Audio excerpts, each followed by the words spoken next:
చదువుకునే పిల్లలు ఉన్నారండి. వాళ్ళకి మరి అమ్మఒడి అనేది ఒక వరం లాంటిది.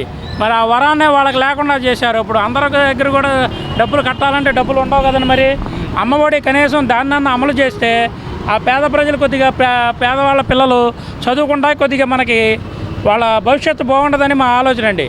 మీరు ఏ పథకాలు ఇచ్చినా ఇవ్వకపోయినా అమ్మఒడి కంపల్సరీగా ఇవ్వాలి. అలాగే డ్వాక్రా మహిళలకి తీరని అన్యాయం చేశారు. మీరు ఫ్రీ బస్సులు పెట్టక్కర్లేదు. ఆ డ్వాక్రా మహిళలకి ఎంతో కొంత న్యాయం చేస్తే ఆ మహిళలకు న్యాయం చేసినట్టుగా అవుతుంది. ఈ విధంగా ఉందండి ప్రస్తుత పరిస్థితి. మీరు ఏమీ ఇవ్వక్కర్లా, అమ్మఒడి ఈ పిల్లలకి ఇవ్వాలి, కంపల్సరీ ఇవ్వాలండి. జూన్ 12న 4 పథకాలు ఇస్తామంటుంది కూటమి ప్రభుత్వం. అది పెట్టేదాకా మనం చెప్పలేమండి. పెడతాం అంటున్నారు. ఏ రోజు ఆకలి ఆ రోజే. మీరు పెట్టేటప్పుడు మేము తినేటప్పుడు పెడతాం అంటే ఎప్పుడు పెడతారు? మీరు వచ్చి ఇప్పుడు 14 నెలలు 16 నెలలు అయింది. మీరు ఎప్పుడు పెడతారు? ఎప్పుడు ఇస్తారు? మీరు ఏం వాగ్దానాలు చేసి వచ్చారు? మీరు ఏం వాగ్దానాలు చేసి అధికారంలోకి వచ్చారు? మాట్లాడితే వైన్స్ తెరవడం, పొద్దున్నే సాయంత్రం దాకా వైన్స్ వాళ్ళు తాగడం, తోలడం, ఇదే పని అయిపోతుంది. ఈ సంపాదించిందంతా వైన్స్ కాడ అయిపోతుంది. వాళ్ళేమో ఆడవాళ్ళ నాన్న బాధలు పడుతున్నారు. ఆడవాళ్ళ గురించి పట్టించుకునే వాళ్ళు లేడు. ఈ తాగిన ఈ కష్టపడిన కష్టమంతా ఆ వైన్స్ కాడ కడుతున్నాడు. ఈ విధంగా ఉందండి ప్రభుత్వం పనితీరు. ఏ విధంగా చెప్పాలో కూడా అర్థం కావట్లేదు. ఇప్పుడు ఇచ్చిన పథకాలు అమలు చేయాలంటే రాష్ట్ర ఖజానా చూస్తే ఖాళీగా ఉంది. అందుకోసం ఇంప్లిమెంట్ చేయడానికి కొంచెం టైం పడుతుంది అన్నారు కదా. ఇంకా టైం ఏముందండి, ఆల్రెడీ సంవత్సరం అయిపోయింది. మిగిలిన 4 సంవత్సరాలు కూడా అలాగే కరిగిపోద్ది. వాళ్ళు కట్టేది ఎప్పుడు? ఏదో కడతామంటున్నారు. ఎప్పుడు కడతారు?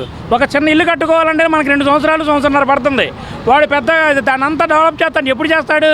అది అవ్వడానికి ఒక 10 సంవత్సరాలు పడుతుంది. వాళ్ళ సాధ్యమయ్యేదేనా? వాళ్ళ సూట్ కేసులు వాళ్ళు నింపుకుంటున్నారు. వెనకాల ఉండే వాళ్ళందరూ కూడాను, వాళ్ళ వెనకాల ఉండేవాళ్ళు వాళ్ళ ఖజానా నింపుకుంటున్నారు.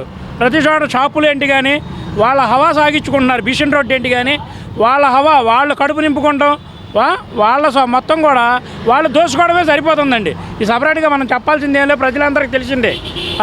మాటలు లేనిపోని హామీలు అన్నీ చెప్పి వాళ్ళు అధికారంలోకి వచ్చారు. మహిళల్ని చాలా బాధ పెడుతున్నారు. అది మంచిది కాదు. మహిళల్ని చాలా బాధ పెడుతున్నారు. వాళ్ళకి కనీసం ఆ డ్వాక్రా తరపున వాళ్ళకి న్యాయం చేయాలి. పిల్లలకు చదువుకునే పిల్లలకి ఆ అమ్మఒడి కంపల్సరీ కూడా వేయాలి. ఈ బస్సులు అంటారా ఎన్ని అనవసరం, బస్సులు పెట్టాల్సిన పరిస్థితే లేదు. అదండి సార్, నిన్న జగన్మోహన్ రెడ్డి గారు ప్రజాప్రతినిధులతో భేటీ అయ్యి కడపలో జరుగుతున్న మహానాడు పైన కూడా స్పందించారు. ఇచ్చిన హామీలు నెరవేర్స్తే అది సత్తా, ఇచ్చిన హామీలు నెరవేర్చుకొని పెట్టిన సత్తా కాదంటూ కూడా వ్యాఖ్యలు చేశారు. ఈ వ్యాఖ్యలు ఎలా జరగచ్చు? అది అంగీకారమేనండి. ఇప్పుడు వాళ్ళు ఉన్న విషయమే చెబుతున్నాడు. ఆయన లేని విషయం ఏం చెప్పట్లేదు. ఆయన ఉన్న విషయమే ఆయన చేశాడంటే ఆ రోజున ఏదైనా మగవాళ్ళలాగా చేశాడు. ప్రభుత్వ ఖజానాలు డబ్బులు ఉన్నాయా? అవి ఏమి చూడాల. పెద్దవాళ్ళు ఉన్నారంటే వాళ్ళకి డబ్బులు అకౌంట్లో వేసాడు. ఎక్కడ ఎత్తుకొచ్చేసాడో అవన్నీ మనకు అనవసరం. వాళ్ళ ఇంటి దగ్గర పని చేసుకోలేని పరిస్థితి. 50 ఏళ్ళు దాటితే ఆడు కూర్చోలేడు, నుంచోలేడు. వాళ్ళ పరిస్థితి ఏంటి చెప్పండి? వాళ్ళ పనికి వెళ్ళలేరు. కొడుకులు కూడా ఎవరు చూసే పరిస్థితి లేదు. దుర్మార్గపు కొడుకులు అయిపోయారు. తల్లిదండ్రులు వీధులు పడేస్తున్నారు. మరి వాళ్ళ బతికి ఎలా బతకాలి? ఏదో పథకం వస్తుందంటే ఒక 20,000 వేస్తే వాళ్ళకి ఒక 2 నెలలు 3 నెలలు అలా గడిచేది. మొత్తం కూడా చేశారు. ఇప్పుడు ఆయనే ఒక రకంగా చెప్పాలంటే ఆయన మంచివాడు అనిపిస్తున్నాడు. ఆయన డబ్బులు ఎక్కడి నుంచి తెచ్చేసాడో మనకు అనవసరం. మన పార్టీలతో సంబంధం కూడా లేదు. మరి వీళ్ళు వచ్చిన కాడి నుంచి 1 రూపాయి ఎవరికి ఇవ్వాల. గ్యాస్ బండలు 3 ఇస్తానన్నాడు. నువ్వు అర్హుడు కాదన్నాడు ఆడు. తీరా వెళ్తే నువ్వు అర్హుడు కాదన్నాడు. ఎవరిని వెళ్ళిన ప్రతి ఒక్కడే నువ్వు అర్హుడు కాదన్నాడు. మనిషికి తెలియకుండా మనిషికి నువ్వు అర్హుడు కాదు అంటున్నాడు. ఆడు మొహాల పెట్టి వస్తున్నాడు. వాళ్ళు చేసింది ఎరగదీసింది ఏమీ లేదండి. ఆ రోజున కరోనా ఆయన వల్ల సాధ్యపడింది. అది వేరే వాళ్ళు అయితే చాలా నష్టం జరిగేది. ఆయన చాలా బాగా చేశాడండి. వైసీపీ మీద అక్రమంగా కేసులు పెడుతున్నారు, తప్పుడు సాక్ష్యాలతో నిందితులను అరెస్ట్ చేస్తున్నారు, మా వాళ్ళ వైసీపీ వాళ్ళని అరెస్ట్ చేస్తున్నారు చెప్పి కూడా జగన్మోహన్ రెడ్డి ఏమంటే టైం ఏదైనా వస్తుందండి. టైం ఎవరికైనా వస్తుంది. అలా తిరుగుతుంది చక్రంలాగా. ఈరోజు వీడు ఉండొచ్చు, రేపు వాడు రావచ్చు. ఈరోజు వీడు పోవచ్చు, రేపు వాడు రావచ్చు. ఎవరికి శాశ్వతం కాదు.